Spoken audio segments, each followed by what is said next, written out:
It's time now for The Clash, in which we tackle a major topic of the day from opposing points of view.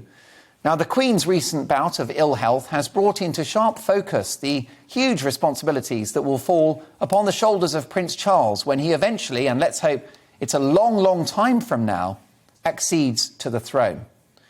So is Prince Charles an experienced world statesman born to be king, or a thin-skinned divisive crank whose monarchy could fall apart at the seams?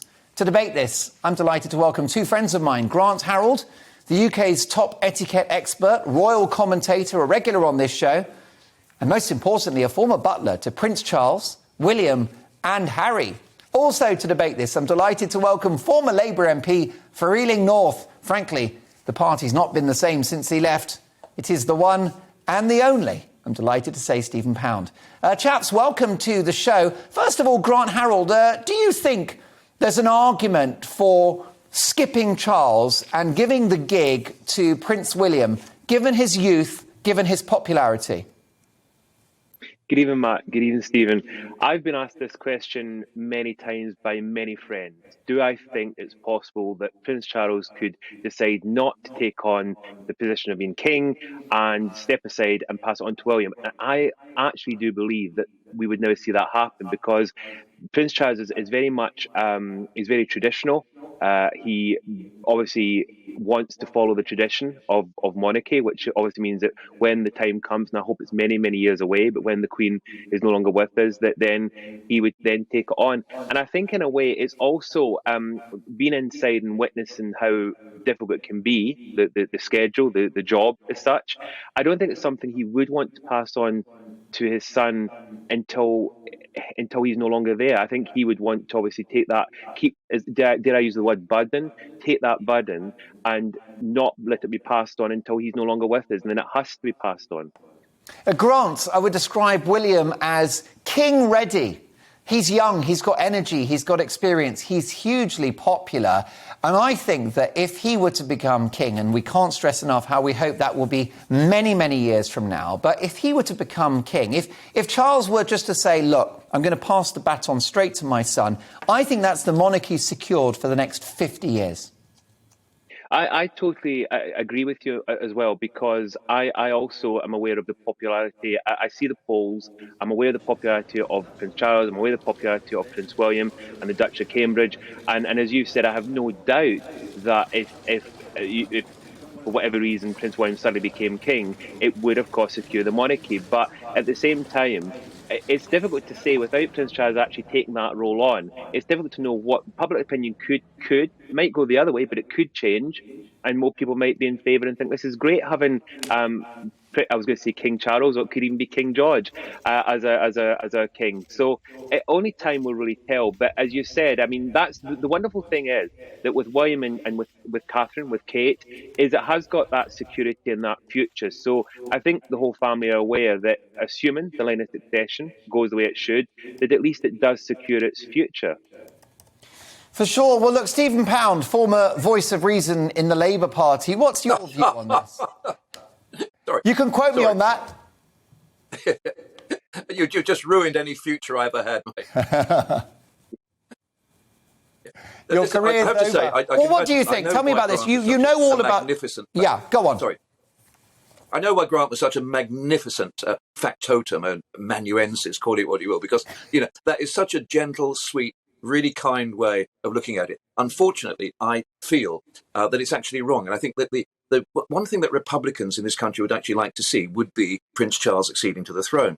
The problem is that the royal family is in a state at the moment. I don't think it's ever stood so low in public opinion. And I think the time is not for continuity Windsor. It's actually time for a reboot. It's time to start again. And I think were we to have Prince Charles take over on the basis of business as usual, we've always done it this way, you know, apart from the Duke of Windsor in the past, then unfortunately, I think that the reputation of the monarchy will fall even lower. I should declare an interest that I'm actually exactly the same age as Prince Charles, and I retired 2 years ago next week because, frankly, I thought I'd had enough. And also, at that time, you know, as Prince Charles's father used to say, bits start to drop off you at that age. But it's not about personalities, it's not about individualism. I think it's about the perception of the royal family as being relevant, and this is no longer a time for business as usual, because frankly, business as usual is going to bankrupt the royal family. Well, that's a really good point. And the issue we have with Charles, I mean, look, he's an intelligent guy, isn't he, Stephen? And I think he's rare in a royal that he's actually shown some entrepreneurial spirit by setting up the Duchy Original business. You know, he was banging on about organic farming many decades ago. People thought he was rather eccentric, but he's won the argument on that one. He's an experienced world statesman, but I just think he's a Marmite figure within the country. And of course, he's got the baggage of his relationship with and treatment of the late Princess Diana. I think he's probably got some Dutch original Marmite somewhere if you give him half the chance. But look, I think so. People used to say that Donald Trump was a great businessman and a great entrepreneur. Well, frankly, all he had to do was to cash his daddy's checks. Donald Trump was born, with a, not just a silver spoon, but a gold-plated, diamond-studded spoon in his mouth. So Donald Trump was not an entrepreneur, was not a businessman. Similarly, Prince Charles setting up, Pound Maria, which I'd like to think he named after me, but he probably didn't, and all the Duchy Original, 25 quid packets of digestive biscuits. It wasn't all that difficult if you've got that much money behind you and that brand. And this is the key point, Mark. He used that brand, that Windsor brand, the royal family brand, one of the best brands in the world. And I don't think he's added luster to that cluster. I genuinely think that he's actually taken advantage of it, but he's not added to it. The best thing he's ever done, without a doubt, the Prince of Wales Trust, is actually the invention of his father. And it follows on from the Duke of Edinburgh Award principles. He's taken very, very good things. He's done good things, no question. He's not wanted somebody to, potter around chatting to the daffodils and just being a sort of gentle figure in the background and talking about organic farming. Marvellous. But the leader of this country, don't forget, Barbados has just left the Commonwealth. There's a mood to leave the Commonwealth. There's a move to actually move away from what we hold so dear in this country, that unifying factor that is not an empire, but actually the commonwealth of people. And in a world where everybody's splitting away, we've got fighting on every border, we've got appalling human catastrophes, to have a commonwealth, a group of nations united behind decent principles, is so important. And I fear that Barbados will not be the last country to actually leave the Commonwealth, as long as we carry on trying to say that nothing should change, everything should go on. Prince Andrew is an aberration. All the other stuff, all the other nonsense, just happens to be something we can glide over. I think for the good of the country, for the good of the monarchy, and for the good of the Commonwealth, Prince Charles should actually say, "Look, I've done the apprenticeship. As soon as, God forbid his mother goes quickly, but and I agree with Grant on that, let it be a long, long time away. But come the time to say, with the best will in the world, it's time for a reboot. It's time for a different band to take centre stage, not the old stages." Well, that's right. And perhaps a special role can be established for Charles, such as Deputy King or Vice Boss. But, here's the issue we've got, Grant, which is Prince Charles, known to pester government ministers with endless letters full of his half-baked ideas for policy, his eco-agenda, his relentless moaning about modern architecture. If he becomes king, he'll be the most political king since Henry VIII.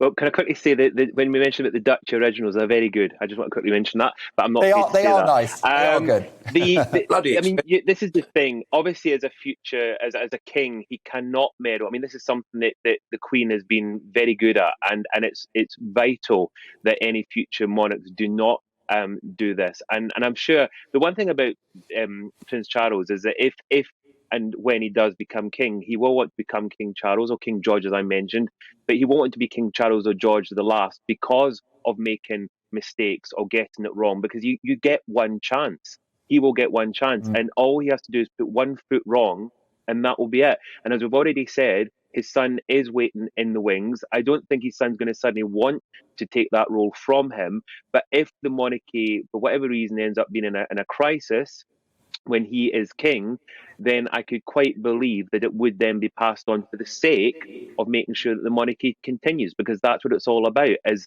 Stephen's mentioned, it is a brand. Whether people like that or not, the royal family has become one of the most well-known brands in the world. And in order for it to continue, it has to be liked by us, by the people. So they can't afford for it to go wrong. And if it does start to go wrong, I could believe that it's not in the realms of impossibility, that it could then be passed on. But I don't see that happening lightly. I really do not see Prince Charles abdicating or passing on unless there's an unforeseen situation that none of us can foresee, or until he dies. Grant, very rare for an ex-royal aide. You have shown unending loyalty and integrity in the way that you've conducted yourself out of office, and you've only spoken very highly about your former employers, Charles, William and Harry, but you know the three of them very well. What kind of king do you think Charles will be? I think he is very kind and caring, and I'm not just saying that. I've witnessed that. I mean, I know a lot of people see, what everyone sees in the media is the kind of the humorous, the fun, intelligent, as you've mentioned, but I've also seen a very kind and caring side to him. And that is something that I think I hope and think he will use that in that position as a king. I mean, I've got to say the Queen is the exact same. I mean, the one thing about the Queen is she has this wonderful way about her, and her son has got the same attributes, and he's very, very similar in that way. And as I said, I'd like to see him possibly demonstrate that and show that as a king, which I think he will. I don't want this to become an ageist diatribe. I don't want this to become about age, Grant, because look at the Queen. She's 95 years of age. 95. Doing an amazing job. A truly great Britain. But you do feel like the royal family is currently stuck in a cycle of potentially very, very old monarchs. We hope that the Queen, as I say, is with us for, the foreseeable future. But then Charles will be an older man. And that is an issue for the palace, isn't it? Yes, I mean, I don't disagree with that, because you look at other royal families around the world, and obviously they're quite a bit younger. I mean, our Queen was obviously in her 20s when she became the Queen, which was fantastic. Everybody loved this, a young lady that took on this amazing role and has done the job. I mean, talk about doing justice. I mean, she's done an amazing job, and technically should have retired over 30 years ago. And, it's quite, I find it extraordinary. I mean, when I was saying to someone the other day, I mean, when she's in her lifetime, I think my great-grandparents been around, my grandparents, my parents all have now passed on. And, here's me, and she's still going. So, she's been around she's a huge, I think means a lot to a lot of people, whether you're Republican or royalist. But again, age is a big factor. And obviously she has got away with it because she is, can I say, a bit like everyone's granny, if I can say that. But with Prince Charles, it is slightly different. He will be taking on that kingship as somebody past retirement.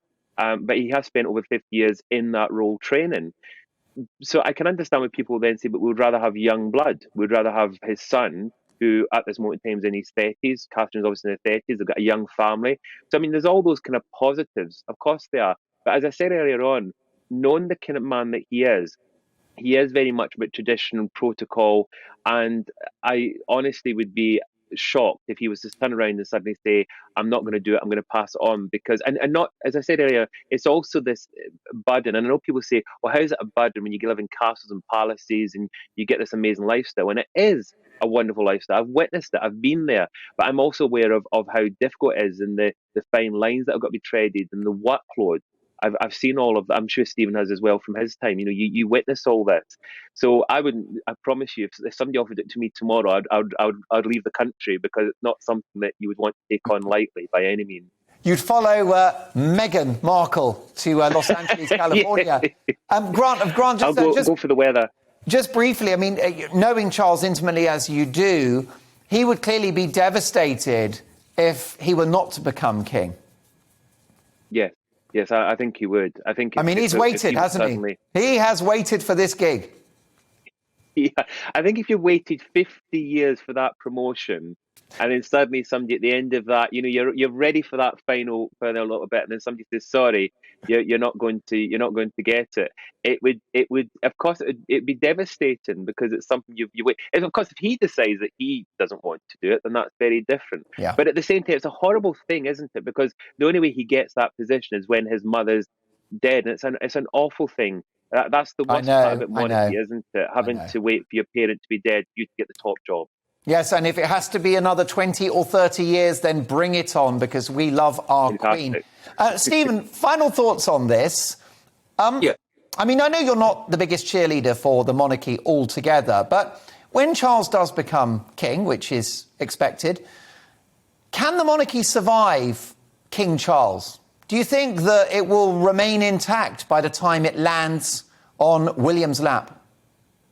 As someone who's instinctively in favour of a monarch rather than a president, even if the grounds that, who would the president be if we had one? And usually, come the revolution, the royals go to the guillotine and the presidents head over the hills with a suitcase full of dollars. So, I am actually in favour of the principle of monarchy. But I think listening to what Grant was saying now just reminded me of Gordon Brown saying, how much longer do I have to wait to become Prime Minister? And getting increasingly bitter towards the end. But look, they used to say the Conservative Party, when a person's time was up, the men in grey suits would come round and have a word. In the Labour Party, obviously, we had the men and women in grey boiler suits. But, there's got to be someone who can actually tell Prince Charles. But look, here's the key thing, and I think, Mark, you put your finger on it earlier on.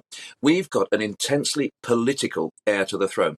Now, we had a deal in this country. We, the people, paid for someone to squeeze his toothpaste, and he stayed out of politics. That was the deal, quid pro quo. Those black spider letters that Grant knows much, much more about than probably anybody else outside the palace were very, very intrusive and very instructive, telling politicians what to do and interfering in a way that Her Majesty never, ever did. But the final point, the key point is, if not him, who?